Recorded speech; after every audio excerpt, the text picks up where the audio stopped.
Pour la filière viande bovine, l'élément marquant de l'année 2016 a été la chute des prix.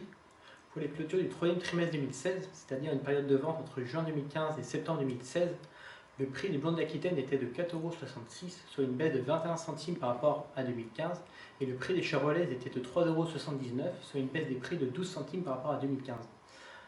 Les explications de cette chute des prix sont d'ordre structurel et conjoncturel. Au niveau structurel, la consommation de viande bovine baisse de 1 à 2% par an, et la progression du hachis dans la consommation française est de 2%. Alors le hachis est réalisé avec la viande la moins chère. Au niveau conjoncturel, la crise laitière a conduit à un afflux de réformes laitières et une hausse des abattages de 4% par rapport à 2015. En ce qui concerne le gibier charolais, le prix moyen était de 3,68 €, soit 10 centimes de moins qu'en 2015. La faute à un marché italien encombré et à une concurrence polonaise accrue. Face à cette chute des prix, les éleveurs se sont adaptés en travaillant sur leur productivité et sur leur autonomie alimentaire. Tout d'abord, sur leur productivité, ils ont augmenté le poids de vente des vaches de 11 kg pour les charolaises et de 15 kg pour les blondes. Ils ont également diminué le taux de mortalité de leurs veaux de 0,7 à 2,4 points en selon la race et le système. Au niveau de l'alimentation, ils ont travaillé l'autonomie énergétique via l'autoconsommation de céréales et l'autonomie protéique via la culture de légumineuses fourragères.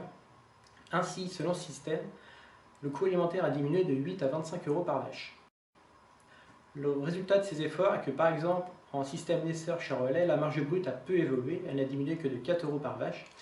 Malheureusement, ces efforts ont été insuffisants pour les systèmes naisseurs-engraisseurs, que ce soit charolais ou blond, où les marges brutes ont diminué de 30 à 58 € par vache. La conséquence de cette chute des marges brutes est que la trésorerie des exploitations vendéennes viande bovine est toujours tendue. C'est la principale menace qui pèse aujourd'hui sur eux avec l'essoufflement de leur motivation, c'est-à-dire la motivation des éleveurs. La deuxième menace interne est la limite des gains de productivité qui sera un jour plafonnée.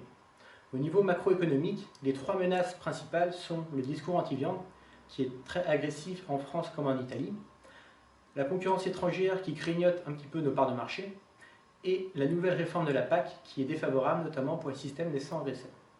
A l'inverse, il existe de nombreuses perspectives, notamment au niveau macroéconomique, avec l'amélioration de nos exportations. Par exemple, en JB, vers l'Allemagne, nos exportations ont augmenté de 10%. Le deuxième axe de progrès est sur la réduction de nos importations. En 2015, on a déjà diminué de 10%.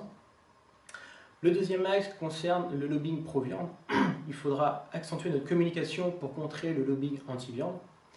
Et le troisième axe macroéconomique sont les innovations dans l'agroalimentaire qui seront importantes pour relancer la consommation. Au niveau de chaque exploitation, il existe des axes d'amélioration, que ce soit sur les performances techniques, l'autonomie alimentaire, la charge de mécanisation, le système global d'exploitation pour produire ce que le marché attend. Et pour cela, les conseillers de Serre France sont à votre disposition pour identifier ces leviers de progrès.